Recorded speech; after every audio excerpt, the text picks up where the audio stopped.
নমস্কাৰ নিশ্চয় ভালে আছা তোমালোক সকলো পৰীক্ষা অনুষ্ঠিত হ'ব গতিকে কিছু চাগে পৰীক্ষাৰ বাবে প্ৰস্তুতি চলাইছা গতিকে বৰ বিশেষ সময় তোমালোকৰ পৰা নলওঁ মই পোনপটীয়াভাৱে পাঠ্যপুথিৰ মাজলৈ যাব বিচাৰিছোঁ দুটামান সৰু সৰু কনচেপ্ট তোমালোকৰ লগত আজি আলোচনা কৰিম যিখিনি নেকি পৰীক্ষাৰ বাবে তোমালোকৰ বিশেষ উপযোগী হ'ব বুলি ভাবোঁ গতিকে আমি পোনপটীয়াভাৱে আমি কিতাপৰ মাজলৈ যাওঁ তোমালোকে প্ৰথম পেজ নাম্বাৰ 42 উলিয়াই ল'বা দ্য ফুড উই ইট মই এটা নামটো লিখিছোঁ দ্য ফুড উই ইট আলোচনা কৰোঁ কি আছে কাৰণ আমি সকলোৱে আহাৰ খাওঁ সেইটো জানো এই আমি খাই থকা আহাৰবিলাকৰ বিষয়ে কিছু অকণমান কথা পাতিম অ'কে ৰেডি নাও ইয়াতে কৈছে all living thing need food to grow' সকলো জীয়াই থকা প্ৰাণীকে জীৱ থকা প্ৰাণীকে বৃদ্ধি হ'বৰ বাবে আমাক কি লাগে বুলি কৈছে আহাৰ লাগে বুলি কৈছে food is as important as water এই যে আহাৰ কি বুলি কোৱা হৈছে food is as important as water আহাৰৰ দৰে পানীৰ দৰে আহাৰ আমাৰ বাবে কিন্তু অত্যন্ত প্ৰয়োজন যেনেকৈ পানী নাথাকিলে প্ৰাণী জীয়াই থাকিব নোৱাৰে ঠিক আছে আহাৰ নহ'লেও আমি কিন্তু জীয়াই থাকিব নোৱাৰিম গতিকে আহাৰ আৰু পানী প্ৰাণীৰ বাবে দুয়োটাই বিশেষ প্ৰয়োজনীয় অত্যন্ত প্ৰয়োজনীয় ফুড মেক আছ হেল্থি এণ্ড ষ্ট্ৰং আহাৰে আমাক কি কৰে বুলি কৈছে হেল্থি স্বাস্থ্যৱান আৰু ষ্ট্ৰং শক্তিশালী কৰে It keeps us fit for work. আকৌ আমাক কাম কৰিবৰ বাবে কি কৰে It keeps us fit. শক্তি এনাৰ্জি দিয়ে ফিট কৰি ৰাখে ফিট বুজি পাইছা আমাৰ ঘৰত কেতিয়াবা আমাক কয় গা বেয়া হ'লে ইমান লেটু চেটুকে থাকিলে কেনেকৈ হ'ব একদম ফিট হৈ থাক ঠিক যে ফিট শব্দটো যে কৰে আমাক এনাৰ্জি থকা ষ্ট্ৰং হৈ থাকিবৰ বাবে আমাক কোনে আহাৰে কি কৰে বিশেষ ধৰণৰ অৰিহণা আগবঢ়ায় ফুড ইজ ডিফাৰেণ্ট কাইণ্ড বিভিন্ন প্ৰকাৰৰ আহাৰ থাকে বুলি কোৱা হৈছে some people eat food like rice with gram vegetables and vegetables এই যে আহাৰ বিভিন্ন প্ৰকাৰৰ আহাৰ মানে ৰুটি খায় কোনোবাই ভাত খায় কোনোবাই শাক পাচলি খায় এই যে বিভিন্ন ধৰণৰ আহাৰৰ ভাগবিলাক আছে এইবিলাক আমাৰ ঠাই বিশেষে মানুহৰ প্ৰধান খাদ্য আমি কি খাওঁ প্ৰধান ভাত খাওঁ ৰুটি খাওঁ ভেজিটেবল চব খাওঁ কিন্তু প্ৰধান বুলি ক'লে ভাত কাৰণ আমাৰ যিকেইটা টাইমছ আছে টাইমছকেইটা আমাক ভাত লাগিবই হয় নে নহয় বাৰু দে আৰ ভেজিটেৰিয়ান যিবিলাক চাবানে আৰু এটা ইয়াত কথা কৈছে some people eat food like rice with gram vegetables and vegetables they are vegetarians মানে কি না যিবিলাক এনেকে একদম মনত পেলাই যিবিলাকে ভেজিটেবলছ নিৰামিষ বুলি যে আমাৰ নিৰামিষ খায় সেইসকলে ভেজিটেৰিয়ান বুলি কোৱা হৈছে আৰু there are people who eat eggs, meat and fish. যিবিলাকে মাছ মাংস ডিম এইবিলাক খায় সেইসমূহক কি বুলি কোৱা হৈছে নন ভেজিটেৰিয়ান গতিকে আমি প্ৰথম পালো কি ভেজিটেৰিয়ান আৰু দ্বিতীয়তে আমি পালো কি নন ভেজিটেৰিয়ান ৰিপিট কৰি শুনিবা এই কথাখিনি ৰিপিট কৰি শুনিবা যাতে কনচেপ্টটো ক্লিয়াৰ কৰিব বা চেষ্টা কৰা বা হৈ যায় ক্লিয়াৰ হৈ যায় কি বুলি ক'লো যিবিলাকে নেকি শাক পাচলি ফল মূল খায় ভাতৰ লগত বুলি কৈছো ইয়াত কথাটো কিতাপত লিখিলে মই অলপ বেলেগকৈ কৈছো ভাতৰ লগত আমি যিহেতু মাছ মাংস খাব পাৰোঁ বুজি পাইছা নাই কথা যেতিয়া আমি ভাতৰ লগত মাছ মাংস খাওঁ আমি তেতিয়া নন ভেজিটেৰিয়ান হৈ যাম কিন্তু ভাতৰ লগত যদি আমি মাছ মাংস কেতিয়াও নাখাওঁ ডিম নাখাওঁ শাক পাচলিহে খাওঁ বা বিভিন্ন ধৰণৰ ফল মূলহে খাওঁ মাছ জাতীয় সামগ্ৰীহে খাওঁ সেইবিলাকক ভেজিটেৰিয়ান বুলি কয় যি মাছ মাংস নাখায় তাক ভেজিটেৰিয়ান যি মাছ মাংস ডিম খায় তাক non vegetarian okay We should eat a balanced diet. It consists of milk, egg, butter, sweet, curds and vegetables. A balanced diet is good for health. Balanced diet balance মানে তো জানা ক্ষমতা আমাৰ স্বাস্থ্যত যিবিলাক আহাৰে ভালদৰে বৃদ্ধি হোৱাত আমাক অৰিহণা যোগায় তাকে বেলেঞ্চ ডায়েট বুলি কয় মানে আমাৰ শৰীৰটোৰ বাবে প্ৰয়োজনীয় যিবিলাক উপাদান ভিটামিন হওক তাৰপিছত তোমাৰ যিখিনি আমাৰ কেলৰি হওক এই গোটেই বস্তুখিনি য'ত থাকে এইখিনিক আমাৰ বেলেঞ্চ ডায়েট বুলি কয় অইন বিশেষ চিন্তা কৰি একো লাভ নাই গতিকে বেলেঞ্চ ডায়েট মানে কি যিবিলাক আহাৰত আমাৰ দেহৰ বাবে প্ৰয়োজনীয় বিভিন্ন ধৰণৰ বস্তু উপাদান আমি পাওঁ যেনেকৈ আমি গাখীৰ খাওঁ বা আমি ধৰি লওক ভাত খাওঁ আমি মাছ খাওঁ মাংস খাওঁ শাক পাচলি খাওঁ আমি ফল মূল খাওঁ এই কথাখিনি কথা কৈছে ইয়াতে কৈছে গাখীৰ ডিম বাটাৰ ফল মূল বুলি কৈছে বা তোমাৰ বিভিন্ন ধৰণৰ মছলাজাতীয় সামগ্ৰীও আছে ইয়াতে এই সমূহত কি থাকে আমাৰ শৰীৰৰ বাবে প্ৰয়োজনীয় বিভিন্ন ধৰণৰ উপাদান আছে Generally, there are 4 meals a day. এদিনত আমি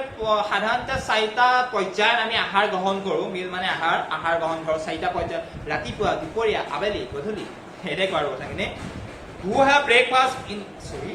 we have breakfast in the morning breakfast কেতিয়া কৰোঁ breakfast in the morning আমি কি কৰোঁ breakfast কৰোঁ we have lunch at noon দুপৰীয়া কি কওঁ lunch বুলি কয় breakfast morning lunch at noon দুপৰীয়া আমি lunch কৰোঁ we have snack and tea in the evening আকৌ আবেলি আমি চাহ খাওঁ আৰু চাহৰ লগত আমি কিছুমান স্নেক মানে এনেকুৱা হয় তোমাৰ ভুজিয়া বা এনেকুৱা কিছু বস্তু আৰু যিবিলাক আমি চাহৰ লগত খাওঁ দেই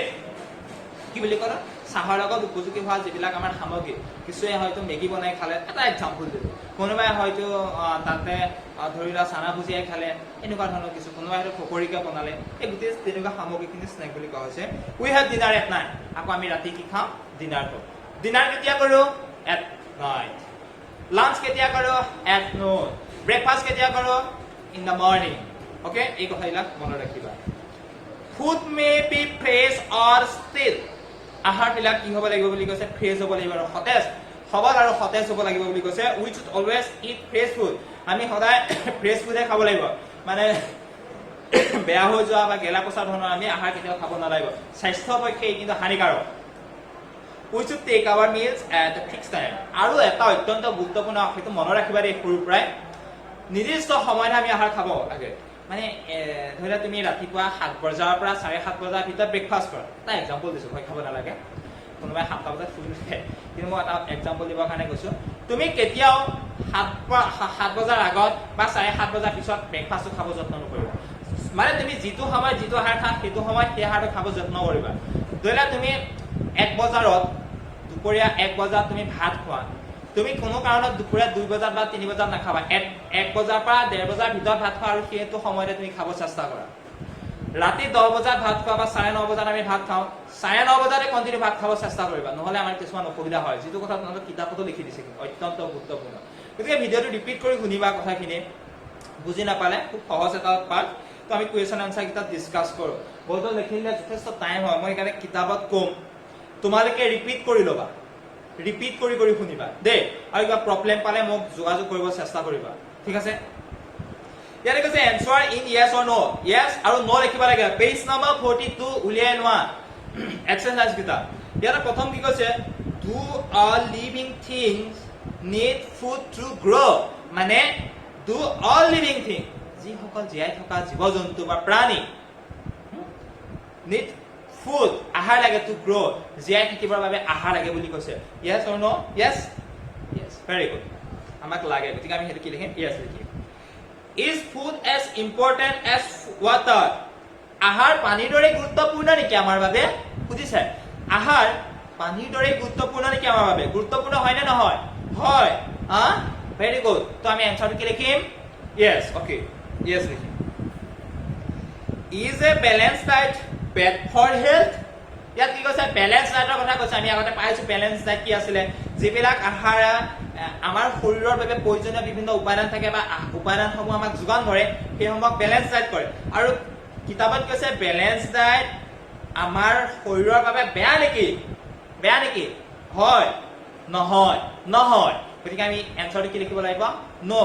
বাট সৰি why because balanced diet is balanced diet is good for health clear okay do you have breakfast at night ৰাতি তুমি ব্ৰেকফাস্ট কৰা নেকি কৰা না নকৰা গতিকে এনসাৰটো আমি কি লিখিব লাগিব নো গতিকে বুজি পালানে যদি নাই পা ভিডিওটো আকৌ ৰিপিট কৰি শুনিবা কাটি পেলাই আকৌ শুনিবা fill in the blanks with the following words তাও কিছুমান শব্দ দি আছে আৰু শব্দসমূহৰ জৰিয়তে আমি প্ৰশ্নসমূহৰ উত্তৰ লিখিব লাগে খালি আমি পূৰ কৰিব লাগে food keep us dash for work শৰীৰ আমাক keeps যোগান ধৰে কি যোগান ধৰে feed আমি লিখিব লাগিব প্ৰথমটো fill in the blanks ৰ প্ৰথমটো food keep us fit for work কাম কৰিবৰ বাবে আমাক কি কৰে শক্তি যোগান ধৰে feed ইয়াত আমি ক'ত পাইছিলো আইটো একদম তুমি যদি 40 পেজ নাম্বাৰ উলিয়া তাৰ 4 নম্বৰ লাইনটো চোৱা it keep us fit for work তাম লিখা আছে নেক্সট কোৱেশ্চন 42 পেজ উলিয়া 2 নম্বৰটো we should eat a balance কি balance diet আছিলে তো আমি লিখিব লাগিব ইয়াত দিছে diet ফ্ৰেছ হবনে মিট ফিট হবনে মিট হবনে ডাইট হ'ব আমি লিখিব লাগিব ডাইট তো 2 নম্বৰ ফিল ইন দা ব্ল্যাঙ্কছত আমি কি লিখিব লাগিব diet 3 number non vegetarian eat non vegetarian মনত আছে নন ভেজিটেৰিয়ান ইট কি খায় ভেজিটেৰিয়ানছে কি খায় শাক পাচলি ফল মূল আৰু নন ভেজিটেৰিয়ানছে মাছ মাংস ডিম এবিলা গতিকে ইয়াত কি লিখিছে ফ্ৰেছটো নহয় ফিটটো নহয় মিট মাংস লিখিছে তো আমি লিখিম non vegetarian eat meat next we should always eat that food আমি সদায় কি আহাৰ খাব লাগিব এটো সকলে জানো ফ্ৰেছ আহাৰ গতিকে আমি প্ৰথম লিখিব লাগিব FRESH ফ্ৰেছ ফুড আমি লিখিব লাগিব বুজি পালা নে যদি কিবা থাকি গৈছে আকৌ ৰিপিট কৰি শুনি লোৱা 43 পেজত আছে ম্যাচিং কৰিব দিছে ম্যাথছ কলম A with কলম B এটো কি দিছে we have breakfast আমি ব্ৰেকফাস্ট কৰো বিট কি দিছে ইন দা মৰ্নিং ইভিনিংত নেকি নহয় at noon নুনত নেকি নহয় at noon নহয় at night নেকি নহয় in the morning in the morning we have breakfast in the morning আমি সদায় ৰাতিপুৱা ব্ৰেকফাস্ট কৰো we have snack and tea আমি চাহ আৰু চাহৰ লগত কিছু সামগ্ৰী খাওঁ চানা ভুজিয়া এনেকুৱা ধৰণৰ আৰু কেতিয়া খাওঁ at noon খাওঁনে নাখাওঁ at night খাওঁ নেকি নাখাওঁ ৰাতি মই খাব পাৰে কিন্তু বেসিক যেটো মূল বুলি কোৱা হৈছে in the evening সদায় আমি আবেলি খাওঁ বুলি কৈছে তো 2 নম্বৰটো A লগত মিলিব 1 নম্বৰটো D লগত মিলিব we have lunch আমি লাঞ্চ কৰো কেতিয়া লাঞ্চ কৰো at noon আমি সদায় at noon লাঞ্চ কৰো কেলে আমি পাই আহিছো 41 পেজত তল ব্ৰেকআপটো কৰিছো we have lunch at noon we have dinner আমি ডিনাৰ ৰাতি আহাৰ গ্ৰহণ কৰো কেতিয়া ৰাতি কৰো তো লিখিব লাগিব at night 3 নম্বৰটো মিলাম B লে আৰু 4 নম্বৰটো মিলাম C লে ক্লিয়াৰ হৈ গল হল এটো চেপ্টাৰ K তো এটো চেপ্টাৰ K হৈ গল সহজ কথা একদম ইয়াৰ পিছত তোমালোকক মই আৰু কেইটামান কথা ক'ব থাকি গৈছিলে আমি ক্লাইমেটটো পঢ়িলো ন ক্লাইমেটটো আমি পঢ়িছিলো তো পঢ়িলো তাৰ কোৱেশ্চন আনসাৰ কিতাপ মই ডিসকাস কৰি চাও আজি নেকি একদম সৰু সৰু প্ৰশ্ন কেইটামান আছে 58 পেজত উলিয়াই লওঁচোন 58 পেজত মনত আছে পাঠটো ঘৰত পঢ়িছা এটা এনসাৰ ইট ইয়েস আৰু নো লিখিব লাগে হয় আৰু নহয় লিখিব লাগে চাবা do we have two main season in India আজি আমাৰ ৰিভাইজ কৰা দে ৰিলেশন যেনেকে do we have two main season in India আমাৰ ইন্ডিয়াত দুটা মেইন সিজন বুলি কৈছে হসানে yes or no yes না no কাৰণ India have four main season কেটা মেইন সিজন আছিল চাৰিটা is summer a warm season summer warm season yes summer warm season হয় তো আমি এটো yes লিখিম do the monsoon bring rains ইয়াত কৈছে do the monsoon bring rains ইয়াত দিছে একদম 40 বা 57 পেজত তোমালোকে পঢ়ি চাই লব পাৰা these winds are called monsoon they bring rain monsoon মৌচুমী বায়ুৱে কি দিয়ে বুলি কৈছে বৰষুণ দিয়ে বুলি কৈছে to the monsoon bring rain তো এটো এনসাৰ লিখিব লাগিব yes পেজ নম্বৰ 58 ৰ কোৱেশ্চন আনসাৰ কৈ আছো 3 নম্বৰ yes no লিখা 3 নম্বৰটো লিখিব লাগিব yes 4 number does the rainy season bring in April rainy season কেতিয়াবা আৰম্ভ হয় বুলি কৈছে কেতিয়াবা আসলে মনত আছে তোমালোকৰ ইয়াত এপ্ৰিলৰ কথা কৈছে এপ্ৰিলত সামাৰ সিজন আৰম্ভ হয় বুলি কৈছে কেতিয়া আৰম্ভ হয় সামাৰ সিজন the summer is warm season মনত কৰিছে অলপ আগত পাইছো আৰু হেতু এপ্ৰিলৰ পৰা আৰম্ভ হয় আমাক কৈছে ৰেইনি সিজন ইয়াতে কৈছে the rainy season is a period of wet weather winds from the sea begin to blow these winds are called monsoon they bring rain when November comes winter season গনে আমি এটা কথা লিখিব লাগিব ৰেইনি সিজন তোমাক কেতিয়া পৰা আৰম্ভ হয় বুলি ক'লে আমি ঠিক এপ্ৰিল মানৰ কথা আমি লিখিব লাগিব দা ইয়াত আৰু তোমাক পঢ়ি চাই লব পৰা দা ক্লাইমেট ভেৰিয়াস সিজনস এইটা আমাৰ নাই দিয়া কথা কিটা গতিকে আমি ৰেইনি সিজন এটা কথা লিখিবা সামাৰ সিজনৰ পিছতে যেটো আমাৰ ৰেইনি সিজন আৰম্ভ হয় এপ্ৰিলে লিখিব পাৰিবা ঠিক আছে ইয়াৰ পিছত চোৱা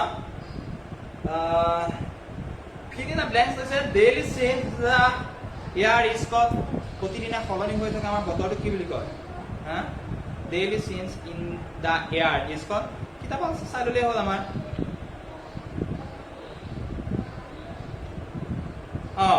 তোমালোকে 55 চোৱা the daily change in the air temperature decide the change in weather গতিকে আমি হেতু ফিল ইন দা ব্ল্যাঙ্কছত কি লিখিব লাগিব প্ৰথমটো daily change in the air is call weather second তো in the that season people use umbrella আমি কেতিয়া ৰেইনি সিজনত আমি umbrella লওঁ তো এনসাৰ লিখিব লাগিব ৰেইনি সিজন T. Dash and dash are the coldest month in our country. দুটা মাহ আছিলে coldest month আৰু তাৰে এটা মেইনলি হয় তো ইয়াত দুটা কথা কৈছে আমি লিখিব লাগিব ডিসেম্বৰ ডিসেম্বৰ দিছে বক্সটো ডিসেম্বৰ দিছে আমি লিখিম ডিসেম্বৰ চাই নম্বৰ দিছে স্প্ৰিং ইজ এ সিজন অফ dash weather স্প্ৰিং সিজনত আমি প্লিজেন্ট পাইছিলো শান্ত পৰিবেশ য'ত নেকি তোমাৰ ফল মূলে বিভিন্ন ধৰণৰ গছ গছনি নতুন কুঁহিপাত মেলে ফুল ফুলে গতিকে এটা প্লিজেন্ট কোন আছিলে কোনটো সিজন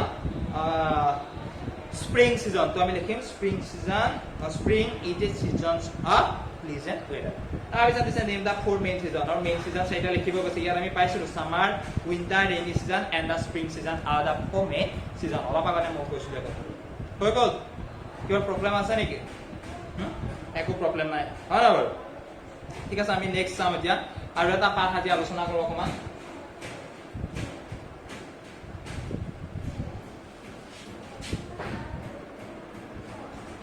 এখন সৰু পাঠটা তোমালোকক লৈছো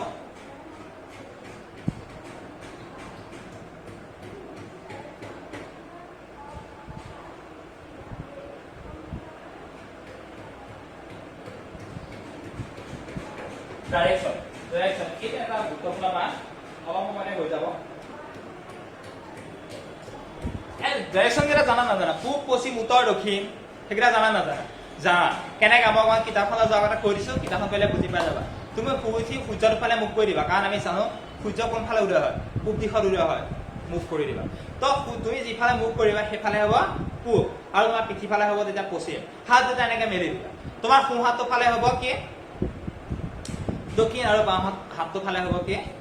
উত্তৰ পূব পশ্চিম উত্তৰ দক্ষিণ ক্লিয়াৰ হৈ গ'ল কিতাপত কি কৈছে অকণ চাওঁ আমি দেই page number 59 direction The sun is rising সূৰ্য যেতিয়া উদয় হয় Mohan is looking toward the rising sun মোহনে খিৰিকীখনৰ পিনেদি মই কৈছো খিৰিকীখনৰ পিনেদি ওলে সূৰ্যৰ ফালে চাই বুলি কৈছে He is facing the east আৰু যেতিয়া সূৰ্যৰ ফালে চাই মই কৈছিলো সেইফালে কি ফেস কৰে ইষ্ট বুলি কোৱা হৈছে Behind him is the west আৰু তেওঁ পিঠিফালে কি হয় তেতিয়া west হয় বুলি কৈছে To his left is north মই মানে আগতে ক'লো যেতিয়া তুমি এনেকা হাত দুটা মেলি দিবা তেতিয়া তোমাৰ বাম হাত চাইডে কি হ'ব north To his left is the north To his right is the south আৰু right hand to তেতিয়া কি হ'ব south হ'ব বুলি ক'লো okay East west north and south are the four main direction আমাৰ মূল ডাইৰেকশন কেইটা চাৰিটা কি কি east West north and south তাৰপিছত আমাৰ কিছুমান সাব ডাইৰেকশন আছে দেই শিলা ইজ ফেচিং এ মেপ আৰু তুমি যেতিয়া মেপখনৰ ফালে চাবা ইয়া শিলা বুলি কোনোবা এগৰাকীৰ কথা কৈছে মই শিলা বুলি নকওঁ তোমালোকৰ কথা কৈছো তুমি যেতিয়া এখন মেপলৈ চাবা the direction to her right hand is the east আৰু তুমি মেপখনৰ ফালে যেতিয়া চাবা তোমাৰ ৰাইট হেণ্ডত আকৌ কি হ'ব তেতিয়া ইষ্ট হ'ব এনে তুমি যদি সূৰ্যৰ ফালে চোৱা তেতিয়া ৰাইট হেণ্ডত কি হয় বুলি কৈছিলো এনে যদি তুমি সূৰ্যৰ ফালে চোৱা right handত আমাৰ হয় south পাইছিলা না লগতে south আৰু যদি তুমি মেপত চোৱা তেতিয়া মেপখনত আকৌ right handৰ ফালে কি হ'ব বুলি কৈছে east তোমাৰ এটা left handৰ ফালে কি হ'ব the direction to her left hand is the west বাম হাতৰ ফালে west হ'ব the upper half of the map আৰু মেপখনৰ ওপৰ চাইডে top of the map বুলি কোৱা হয় তেতিয়া কি বুলি কৈছে হেতু চাইডে হ'ব north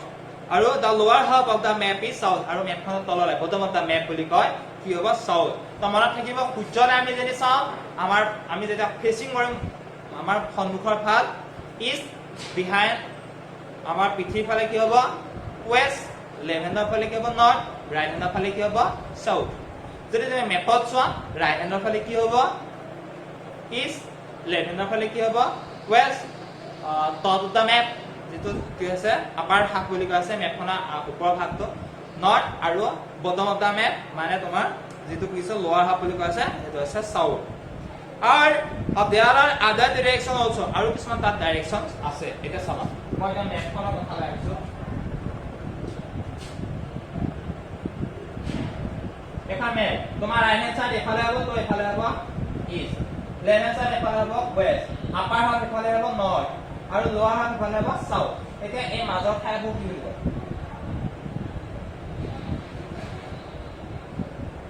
এই মাজৰ ঠাই বুলি কি কয় ইষ্ট আৰু নৰ্থৰ মাজৰ সময় মাজৰ ঠাই আমি কয় নৰ্থ ইষ্ট মই এনেকৈ লিখি দিছো নৰ্থ ইষ্ট নৰ্থ আৰু ওয়েষ্টৰ মাজৰ ঠাই কি ক'ব নৰ্থ ওয়েষ্ট ৱেষ্ট আৰু সাউথৰ মাজৰ সময়খিনি মাজৰ জেগাখিনি কি ক'ব ৱেষ্ট সাউথ বা সাউথ ইষ্ট বুলি কয় ৱেষ্ট সাউথ বুলি কয় নৰ্থ ইষ্ট বুলি কয় ৱেষ্ট নৰ্থ বুলি ক'ব পাৰি নৰ্থ ইষ্ট ক'ব পাৰি ইষ্ট নৰ্থ ক'ব পাৰি একো আপত্তি নাই আৰু সাউথ আৰু ইষ্টৰ মাজত ক'ব সাউথ ইষ্ট বা ইষ্ট সাউথ